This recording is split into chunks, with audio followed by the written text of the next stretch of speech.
thing is I send a preemptive email before the semester even starts with a little description of like, this is a very different style class, this is why I'm doing it this way, this is how it's taught.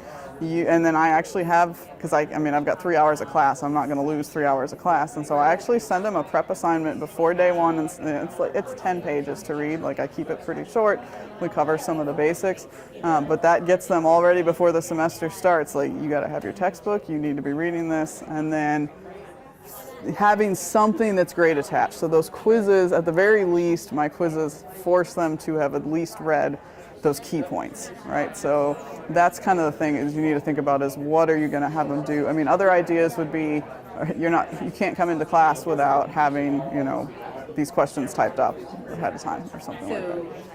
What happens if they're like, I don't have it, I didn't do it? Do you not let them in the class? I mean, potentially you could do that, yeah. The other option is you could just say, well, look at your, use these sheets to do this. Right. Sometimes you can get a little bit of shame from the other students.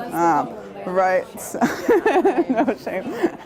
See, I struggle with the surveys because the survey level courses and it's I teach this class. Yep. And so it's like they're biology majors, they're math Yep. majors, Yep. they're like nursing majors and music majors. They're like, why do I need this and stuff? And like, what do I have to do just to get by? So I mean that's where I struggle with it. And also, honestly, the reading skills are not great. So it's difficult even. And I was just also thinking because, your subject is so, I'll put it, concrete, precise, applicable. We are both in the humanities, like history, cultural studies. You will not apply it. It's all conceptual. Really.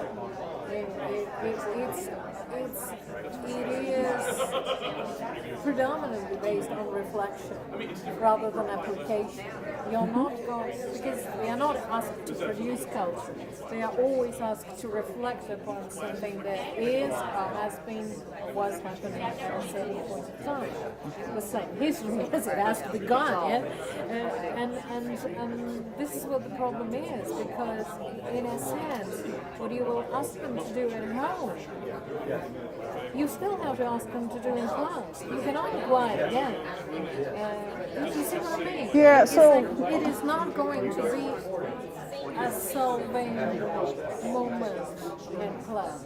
Yeah, so one thing I do in some instances, so I do have a number of times where I want them to read some scientific journal articles, and I mean even for us that's tough sometimes, right? And so one of the things I've started doing is getting, ideally I'd want all 6 of these read, right? Well, that's unrealistic for any individual student. So what I do is I split them into groups beforehand. They know, I say your last name, A through whatever, read this one, and I kind of develop this little competition in class where I give them time to talk in their groups about, okay, what did we learn from this paper, what were the key points, and then each group has to do a little mini 2-minute presentation, what are the key points, remember your friends didn't read these articles, and I've even brought in another professor to judge the presentations and awarded bonus points. And so I think there's things that you can do where if you require them to type up some questions and then let them use those in class because sometimes it's the nervousness of I didn't really think about this that much, I don't want to think about it on the spot, and I have seen when it's something like that where everybody else has a piece of paper that they're looking at and somebody else doesn't when they go to turn it in, so I'll get the thing where the students are like, hey, why didn't you do that?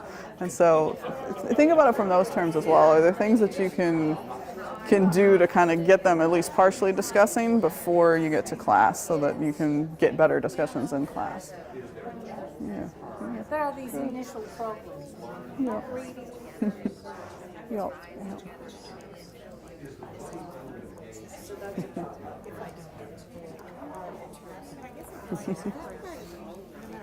So what are some things that you guys thought about that you've got for materials? We do have See, if you had raised your hand a few minutes ago, she would be over here after us. Okay. So we do have a lot of material, but one thing we're just discussing, our videos tend to be too long because they are whole lectures. Yep. So I was just telling him that I don't think the students really watch those Yeah. videos. Yep. So keeping it up to the 4 minutes is a good idea. But then we'll have to read with them. Again. Yeah.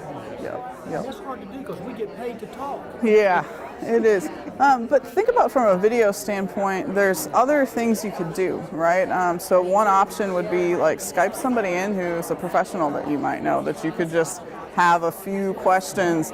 That's a lot more interesting for the students, right? Here's somebody who's really working in the job and they're talking about like, hey, it's really, this concept's really important because blah, blah, blah, I use it here. So don't feel like everything out of your lecture has to be put into a bunch of little mini lectures. It's really about what things do they absolutely have to get and how can I put them in kind of an interesting, few minute bites. And then those other things, so some days they have videos, some days they don't. Some days it's just, okay, make sure you look at, these topics. Edutainment in what we do. Absolutely. I Yep. teach business law. Okay, So yeah. one of the concepts we always did with this bailment. Property that you own is in somebody else's possession. Okay. All the stuff running up and down the road on a FedEx truck. Yep. Well, there's a great 3-minute video on Big Bang Theory when Sheldon is taking had to accept a delivery for Penny next door. And he's explaining to her the concept of bailment and makes her sign off on it. Yep. I showed that little 3-minute Oh, video. yeah, absolutely. Yeah. Yep. Yeah, and so that's something you could put that video on if you could. Pieces of movies. Absolutely. Things like that. Yeah, and you can even label them like more interesting things, like Big Bang clip on what? Oh, well, I want to watch the Big Bang Theory, right? Yeah. So, yeah. There's a real good clip from the movie, The Big Short.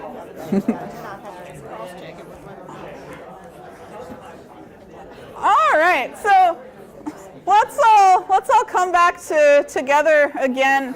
Again, as I was circulating around the room, I heard some really interesting ideas and questions, and I want to point out, this is kind of how my class works, minus all the lecture in between. Is we do activities. I have okay, discuss this. I'm moving around the classroom, seeing what the students are talking about. If I really wanted to do it like my setting, I would have made you get up and move around and work with different people each time we had a discussion, because it does get back to, I think someone pointed out, if you have to teach it, you really know it well. And so if you're putting the students in these groups and they have to communicate what they learned or what they're working on, that really helps with that. So the way that I sequenced my course overall was really based on that final project. So they had to learn sort of the basics of how water moves earlier in the semester, and then we kept kind of adding to these different pieces. And so think about that too. Is there some either overall project that you could do, maybe a large essay or paper at the end, or is there some kind of big presentation? Another idea might be something like a poster session where you invite outside people to come in and each student could present on something that they've learned. So I've got 2 different handouts to kind of give you a feel for some of the overall organization. So handout number 1 is what I post online that the students look at before coming to class. And so what you'll see on there is a list of terminology. I tell them exactly what page they can look to find the list of bold words, and that gives them their page numbers. And then you'll see for each concept question, I tell them which section of the book. If there's any equations that are going to be really important for class that day, I put those there as well. If there's videos they need to watch, I indicate that. And then, of course, they always have to take a D2L quiz. And then you'll see near the end of that handout is a assignment for the next day. So this is the pre and post assignment for that particular class day, all in one snippet, all posted online for the semester. Handout 2 then is what my in-class structure looks like. And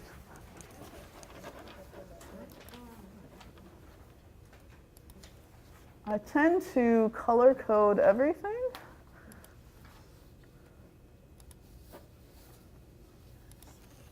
And so I tell my students day 1, and I've got a little sign that hangs up, anything that's in green, anything that's in green are activities that we're going to do in class just to help your learning. There's no grade assessed, you're just applying some of the concepts.